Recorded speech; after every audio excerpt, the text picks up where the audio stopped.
జై శ్రీరామ్. అందరికీ నమస్తే అండి. ఇప్పుడు విషయం ఏమంటే, విష్ణుదేవుణ్ణి కొంతమంది అయోమయంగాళ్ళు స్త్రీ అనేసి చిత్రీకరిస్తూ ఉన్నారు. ఇది వీళ్ళు ఈ రోజున వీళ్ళు చెప్పుకుంటూ ఉండేటువంటి వీళ్ళకి ఈ విధంగా వీళ్ళు భ్రమపడుతూ ఉంటారు, ఏ విధంగా ఈ అసత్యాన్ని విశ్వసించి అదే నిజం అనుకొని సమాజంలో ప్రచారం చేసుకుంటూ ఉన్నారంటే ఇందుకు కారణం ఇప్పుడు ఈ కల్పితం చేసిండేది కాదు. ఇది కొన్ని వందల సంవత్సరాల క్రితం నుంచి ఈ విధంగా క్రియేట్ చేసినారు, కల్పించినారు అన్నమాట. నిజాలని మరుగులో పెట్టి మభ్యపెట్టినారు. ఒకటి రెండు కాదు, కొన్ని వందల వేల తప్పుడు కల్పితాలని కట్టుకత్తల్ని అంటగట్టినారు మన శాస్త్రాలకి, మన పురాణాలకి. విష్ణువు ఏ విధంగా స్త్రీ అవుతాడు?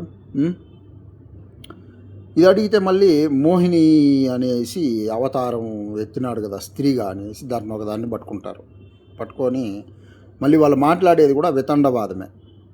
ఈ హిందువులమని చెప్పుకుంటూ ఉండేటువంటి వాళ్ళు, ఈ బ్రాహ్మణులమని చెప్పుకుంటూ ఉండేటువంటి వాళ్ళు మోహిని అవతారంలో ఇప్పుడు వీళ్ళు చెప్పేది ఇట్లాంటి దరిద్రాలని తీసుకొని ఉదాహరణలుగా ఈ ఆర్ట్ ఆఫ్ లివింగ్ వ్యవస్థాపకుడు, మీ అపర గురువు, మీ అపర బ్రాహ్మణుడు అయినటువంటి రవిశంకర్ జీ అని ఉన్నాడు కదా కర్ణాటకలో.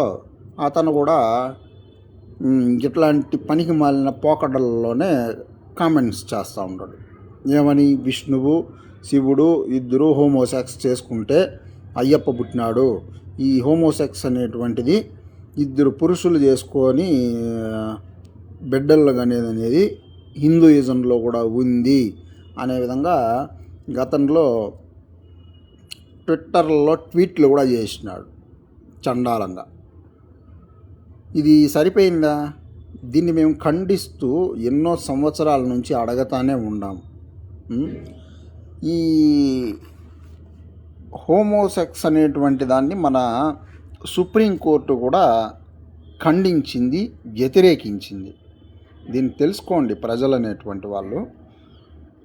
ఈ విధంగా హోమోసెక్స్ అనేటువంటి ఇట్లాంటి దుశ్చర్యలు చేసుకుంటే వాళ్ళకి 10 సంవత్సరాలు కఠిన జైలు శిక్ష కానీ లేదంటే జీవిత ఖైదు కానీ విధించే విధంగా కూడా ఒక చట్టాన్ని తీసుకొని వచ్చింది. ఆ చట్టాన్ని గతంలో కాంగ్రెస్ ప్రభుత్వం వ్యతిరేకించి ఆ కాంగ్రెస్ ప్రభుత్వం వ్యతిరేకించింది కదా, కాంగ్రెస్ ప్రభుత్వానికి మద్దతుగా ఈ రవిశంకర్ అనేటువంటి వ్యక్తి కామెంట్ చేసినాడు, ట్విట్టర్లో ట్వీట్లు చేసినాడు అనమాట. ఇవంతా ఎంత దరిద్రంగా ఉంటాయి. ఇప్పుడు విష్ణువుని స్త్రీగా మీరు ఎందుకు క్రియేట్ చేయాలనేసి అనుకుంటా ఉన్నారు? ఆ శివుడు మగోడంట, మళ్ళీ విష్ణువు స్త్రీ అంట, శివుడు మగోడంట. శివునిలో ఒక భాగం విష్ణువు అంట, బ్రహ్మ కూడా ఒక భాగం అంట. పనికి మాలినవి ఇవి. ప్రామాణికత లేనటువంటి అసత్యాలని చెప్పి ప్రజల్ని యామార్చి మభ్యపెట్టి బూత్ కథల్ని దేవీ దేవతలకు అంటగట్టి వావి వరసలు లేకుండా పెంట చేసి మనల్ని అవమానాల పాలు చేసి ఇతర మతాల వాళ్ళ దగ్గర మత మార్పిడులకు కారణమయ్యేదానికి వాళ్ళ చేతుల్లో వాళ్ళు మన మొగాల్లో ఉమ్మతా ఉండేదానికి కారకులంతా ఇట్లాంటి వాళ్ళే, ఇట్లాంటి కట్టుకథలే, ఈ పుక్కిటి పురాణాలే. నిజానికి అయ్యప్పకి తల్లిదండ్రులు ఉండారు. అయ్యప్ప శివుని కొడుకు కూడా కాదు, విష్ణువుకి కూడా, విష్ణువుకి అయ్యప్పకి ఎటువంటి సంబంధం లేదు. దీన్ని తెలుసుకోండి. అయ్యప్ప కేరళలో శబరిమలలో ఆ అడవుల్లో ఒక అటవీ వర్గానికి సంబంధించినటువంటి వాళ్ళకి జన్మించి అక్కడ ఆ వృత్తాంతం అనేది ఉంది. అయ్యప్ప వృత్తాంతానికి సంబంధించి, ఆయన యొక్క చరిత్రకు సంబంధించి అక్కడ అటవీ వర్గాలకి, మళ్ళీ అక్కడ ఆలయంలో ఇప్పుడు వాళ్ళు ఆలయాన్ని ఆక్రమించి దాన్ని ఆధిపత్యం చలాయిస్తూ ఉండేటువంటి వాళ్ళకి, ఆ రాజులు, పందల రాజులు అనేటువంటి ఆ వంశాల వాళ్ళకి సుప్రీంకోర్టులో, కేరళ హైకోర్టులో కూడా కేసులు నడుస్తూ ఉన్నాయి. వాళ్ళు ఆలయం మాది, అయ్యప్ప మా వంశానికి చెందినోడు అనేసి అటవీ వర్గాల వాళ్ళు, మళ్ళీ వీళ్ళు లేదు అయ్యప్ప ఇట్లా ఇది అది అనేసి వీళ్ళు కొన్ని కట్టుకథలు, వీళ్ళు ఈ చర్చలు, ఈ కేసులు నడుస్తూ ఉన్నాయి. అనవసరంగా మీరు ఈ బాపనోళ్ళు కల్పించినటువంటి కట్టుకథల్ని నమ్మేసి విష్ణువుకి శివునికి అయ్యప్ప పుట్టినాడనేసి వీళ్ళు పాటలు భజనలు కూడా రాసుకున్నారు.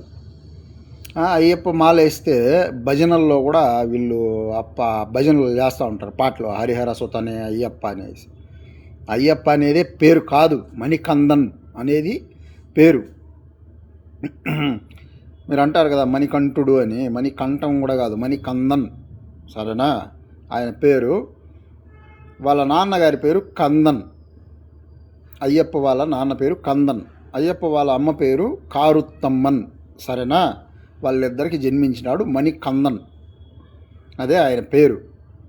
మీరు లేనిపోని పేర్లను తగిలించేసి అయ్యకి అప్పకి అనేసి, అయ్యప్ప అనేసి, ఇవన్నీ ఎంత వర్స్ట్గా ఉన్నాయో ఒకసారి ఆలోచించండి. హిందువులు అని చెప్పుకుంటా ఉండేటువంటి వాళ్ళు ఆలోచించి కల్పితాలను నిర్మూలన చేసుకుంటే మనల్ని ఇతర మతాల వాళ్ళు ఎగతాళి చేసి అవహేళన చేసేటువంటి అవకాశం ఉండదు కదా. అదే నేను చెప్తా ఉండేది, దాన్ని ఆలోచించండి. అనవసరంగా ఈ విష్ణువుకి స్త్రీ అనేసి, విష్ణువు అంటే ఒకడికి కూడా అర్థం కూడా తెలియదు.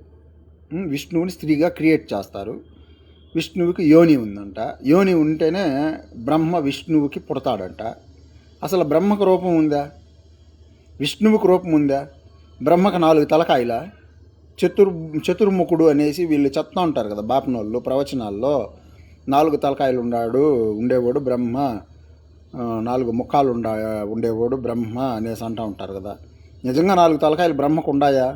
మీరు బొమ్మలు చిత్రపటాలు ఇప్పుడు గీసిండారు కదా, చిత్రపటాల్లో బొమ్మలు చూసేసి, సినిమాల్లో బొమ్మలు చూసేసి 4 తలకాయల బొమ్మ ఉండే బ్రహ్మ ఆ బ్రహ్మ కాదు, బ్రహ్మ. సరేనా? అవన్నీ కల్పితాలు. బ్రహ్మ అంటే వేరే. బ్రహ్మ గురించి తెలుసుకోండి ఒకడన్నా. ఈ ప్రవచనాలు చెప్పేటువంటి భూత ప్రవచనాలు చెప్పేటువంటి ప్రవచనకారులు తప్పుడు అంశాలని, ఈ కట్టుకథలని వీళ్ళు చెప్తా ఉండేది టీవీ ఛానల్లో. ఇన్ని సంవత్సరాలుగా కూర్చొని అందరు తప్పులే చెప్పినారనేసి అంటాను నేను. నీకు నిజాలు తెలిసినా, నువ్వన్నీ చదివేసినావా, నువ్వన్నీ చూసేసినావా, నువ్వు పెద్ద స్కాలరా, నువ్వేమంత పెద్ద టాలెంటెడ్ పర్సనా అని కొంతమంది అంటూ ఉంటారు ఫోన్లు చేసి. బూతుగాళ్ళు, బూతెదవలో, చెత్తబోసిడీకే గాళ్ళు ఫోన్లు చేసి సక్రమంగా మాట్లాడేదానికి తెలీదు ఈ లమిడికే కొడుకులకి. బూతులు మాట్లాడతారు. అవునరా, నేను స్కాలర్నే. సరేనా? మీ పనికి మాలిన బూతు ప్రవచకుల కన్నా, మీ పనికి మాలిన దొంగ పండితుల కన్నా, మీ పనికి మాలిన ఈ సన్యాసుల కన్నా, మీ పనికి మాలిన పెట్టుడు పీఠాల వాళ్ళకన్నా, మీ పనికి మాలిన గురువుల కన్నా, అందరికన్నా మించిన మహోన్నతమైన స్కాలర్ నేను. నేనే టాలెంటెడ్ పర్సన్, నేనే ట్రూత్, నేనే సత్యం. సరేనా? నమ్మిన వాడికి నమ్మండి, నమ్మితే సొమ్ము, నమ్మకపోతే దుమ్ము. చెప్తున్నాను, నేను చెప్పేదే సత్యం. నేను పూర్వాపరాలు పరిశీలించి శాస్త్రీయ విశ్లేషణ చేసి చదివి ఏది సత్యం ఏది అసత్యం అనేసి చెప్తాను. నేను శివుణ్ణి కూడా తక్కువ చేయను, శివుణ్ణి కూడా పూజించినాను. నేను శివాలయాలకు కూడా వెళ్ళిన్నాను, దర్శనం చేసుకున్నాను, శివునికి సంబంధించినటువంటి పండుగలు కూడా జరుపుకొని ఉన్నాను. ఈ నీచులు వెధవలు నేను వివరంగా చెప్తా ఉన్నా కూడా ఫోన్లలో మళ్ళీ బూతులే మాట్లాడతారు ఈ బెస్ట్ వెధవలు.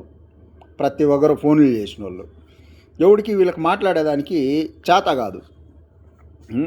ఏం మాట్లాడాలని దిక్కు తెలియదు వెధవలకి. నేను అడిగేటువంటి ప్రశ్నలకు సమాధానం చెప్పరు, రెండో విషయాన్ని తీసుకుంటారు మళ్ళీ మాట్లాడేదానికి ఇంకో విషయాన్ని. మొట్టమొదటిగా అడిగిన దానికి సమాధానం చెప్పండి రా బోసిడికే కాలరా అట్లా అనేసి అంటే దాన్ని వదిలేస్తారు, మళ్ళీ ఇంకో విషయాన్ని తీసుకుంటారు. వీళ్ళు మాట్లాడేది మళ్ళీ దేవుడు, పరమాత్మ, పరబ్రహ్మ, పెద్ద పెద్ద డైలాగులు చెప్తారు. ఒక్క బోసిడికే కాడన్నా దేవుణ్ణి చూసిండారా, పరమాత్మను చూసిండారా, దేవుడి రూపం ఎట్లుంటుంది ఎవరికన్నా తెలిసినా, పరమాత్మ స్వరూపం తెలిసినా చూసిండారా మీరు, ఎవరికన్నా కనిపించిండాడా అనేసి అడిగితే ఏ బోసిడికే గాడి దగ్గర సమాధానాలు ఉండవు. తెత్తెత్తే బెబ్బెబ్బే మెమ్మెమ్మే అంటారు.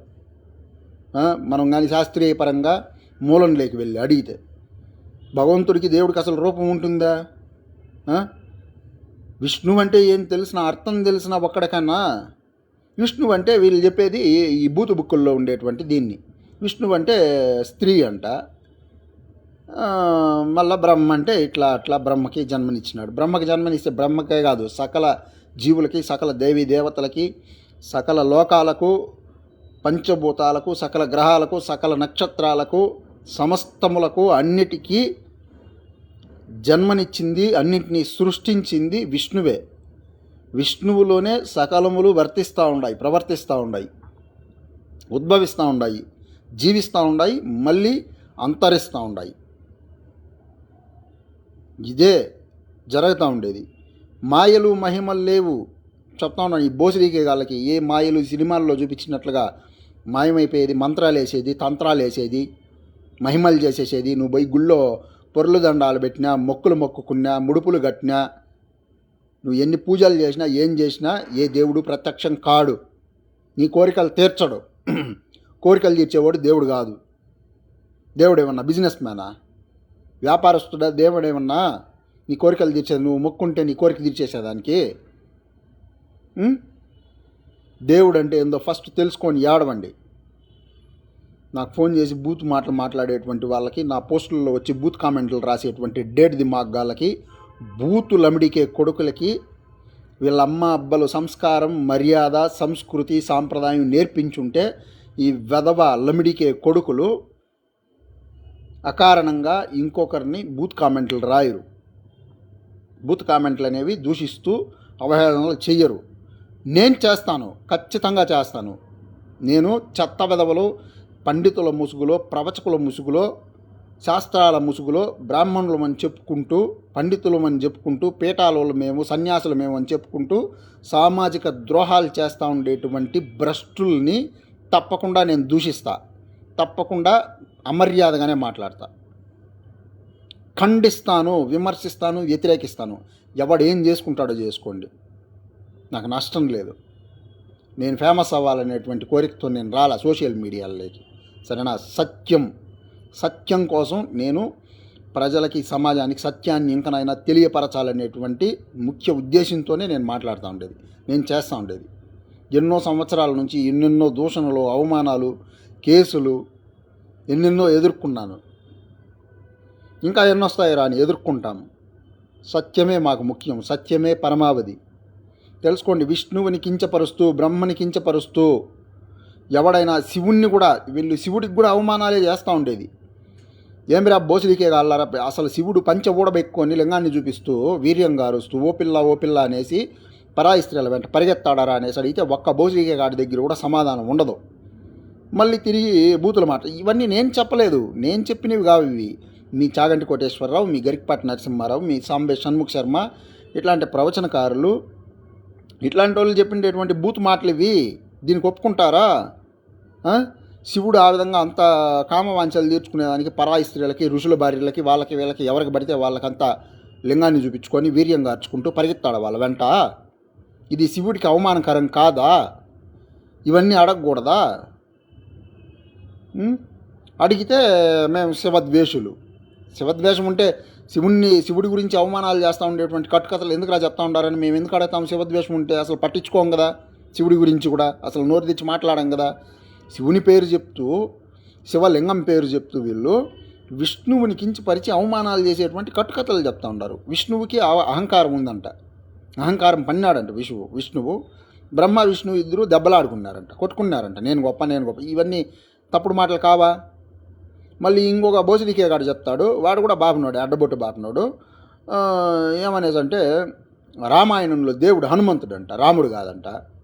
రాముడే హనుమంతుడిని పూజించినాడంట ఈ హౌలేగాడు చెప్పేది. మళ్ళీ ముసలోడు 60-70 సంవత్సరాల వయసు అయింది. ఇట్లాంటి వాళ్ళని వయసు లేనివి, బుద్ధులు పెరిగినాయి వీళ్ళకి జ్ఞానం ఉందా? ఇవేనా సత్యాలు? ఆంజనేయుడు రాముడికి భక్తుడు, ఆంజనేయుడు రాముడిని పూజించినాడు, ఆరాధించినాడు ఆంజనేయ స్వామి. అంతేగాని రాముడే ఆంజనేయుడిని పూజించినాడంట, ఆంజనేయుడే దేవుడంట, రాముడు ఆంజనేయుడికి భక్తుడంట. అట్లనే రివర్స్లో చెప్తాడు వాడు.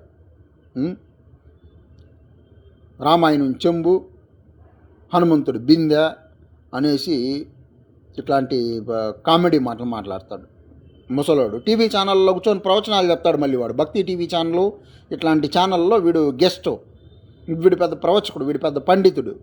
ఈ బోసిడికే గాడు సంస్కారహీనులు, సాంప్రదాయ ద్రోహులు వీళ్ళందరూ.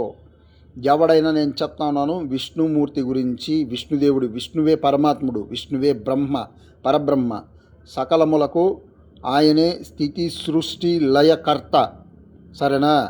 ఆయనకు మించింది ఏమీ లేదు, ఎవడూ లేడు. ఏ దేవతని మీరు పూజించాల్సిన పని లేదు, ఆరాధించాల్సిన పని లేదు.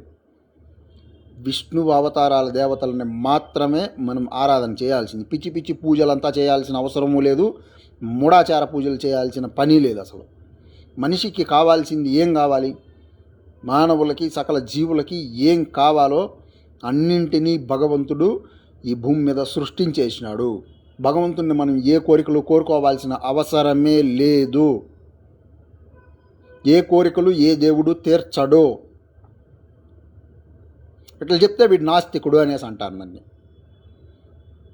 ఒకవేళ కోరికలు తీర్చేవాడు దేవుడు అనేసి అది కానీ ఆస్తికత్వం అయితే, అదే భక్తి కానీ అయితే, ఆ భక్తి నాకు అవసరం లేదు, అది భక్తే కాదంటాను నేను.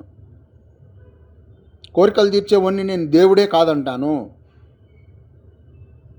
ఎవడెన్నైనా అనుకోండి, కోరికలు తీర్చేవాడు దేవుడే కాదు. ఏ కోరికలు దేవుడు తీర్చడు. మనకందరికీ ఏం కావాలనో అన్నింటినీ సృష్టించేసి ఇచ్చేసినాడు పరమాత్ముడు. మళ్ళీ ఆయన ఇంకా కోరికలు ఎందుకు తీరుస్తాడు?